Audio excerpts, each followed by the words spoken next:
আসসালামু আলাইকুম beautiful people. আজকে আমি চলে এসেছি হচ্ছে বনশ্রী ব্লকের জাফরান বেকারি অ্যান্ড সুইটস। এটা হচ্ছে ঠিক করাজি হাসপাতালের মেইন রোডের এদিকেই। তো চলুন ভিতরে গিয়ে দেখি কী কী আইটেম আছে, এগুলো খাওয়া যায়। সো গাইস, এখন চলুন কী কী মিষ্টি জাফরানে পাওয়া যায় সেগুলো আপনাদেরকে একটু ঘুরিয়ে ঘুরিয়ে দেখাই। তো এখানে আছে ছোট ছোট দই কাপে।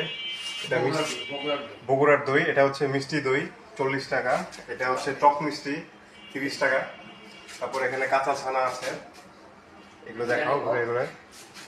এটা হচ্ছে অরিজিনাল তাদের ডেইরি ফার্মের দুধ দিয়ে তৈরি করা 300 টাকা কেজি মিষ্টি দই। হাড়িভাঙ্গা মিষ্টি এই যে এখানে 700 টাকা কেজি লেখা আছে। সো এদিকে আরো কিছু মিষ্টি আছে। সো চলুন এটা দেখি কি কি মিষ্টি পাওয়া যায় এখানে। তো ইলিশের সন্দেশ আছে, এটা দেখেন পুরো ইলিশ কাটতে যেরকম পিস পিস থাকে ওইরকম পিস। এটা হচ্ছে আপনার ইলিশ সন্দেশ। তারপর এখানে উপরের গুলো হচ্ছে সবগুলো সন্দেশ, আপেল সন্দেশ আছে, চমচম আছে নিচে মিষ্টি। এটা হচ্ছে রসমালাই। রসমালাই কেজি কত? 520। এটা কেজি হচ্ছে 520। তো দেখলেন। সো আসছিলাম আসলে এখানে একটু ক্ষুধা লাগছে কিছু খেতে। সো কি খাচ্ছি এটা এবার দেখুন। আমাদের কিচেনটা দেখান। খেয়ে তারপরে আচ্ছা খাবার হচ্ছে এটা। আর কি কি নিয়েছে, পিৎজা নিলাম, একটা বারবিকিউ, দুটো স্যুপ নিলাম, আর এটা হচ্ছে সন্দেশটা। এটাই হচ্ছে ইলিশের সেই সন্দেশ। কেউ আপনাদের পিৎজাটা খেয়ে এখন দেখি কেমন হলো। তো গাইস, এখন পিৎজাটা নিব। এটার মধ্যে অলরেডি মায়োনিজ সসটা দিয়ে রাখছি। এটা হচ্ছে হচ্ছে সেই টমেটো সস ডিপিং।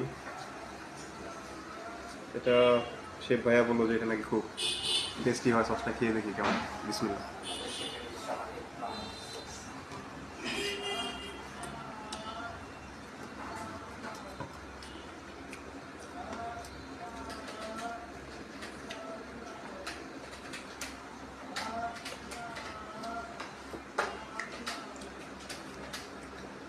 টমেটো চাটনি যেরকম হয় ওরকমই লাগতেছে, মানে না, সস হচ্ছে মিক্স সস।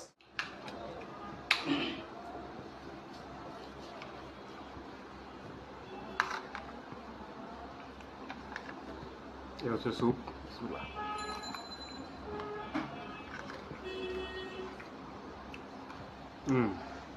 স্যুপটা মজা আছে। স্যুপটা আপনারা আছে ট্রাই করে দেখতে পারেন। খেয়ে দেখাই কেমন। ইলিশ পেটি। এটার নাম কি ভাইয়া? ইলিশ পেটি। ইলিশ পেটি দেখতে পাচ্ছেন, পুরো ইলিশের টুকরার মতো। শক্ত ভাই, হার্ড। কিন্তু হার্ড খেতে, হ্যাঁ, সফট না। তো যারা শক্ত মিষ্টি পছন্দ করেন তারা এটা মাস্ট ট্রাই করবেন।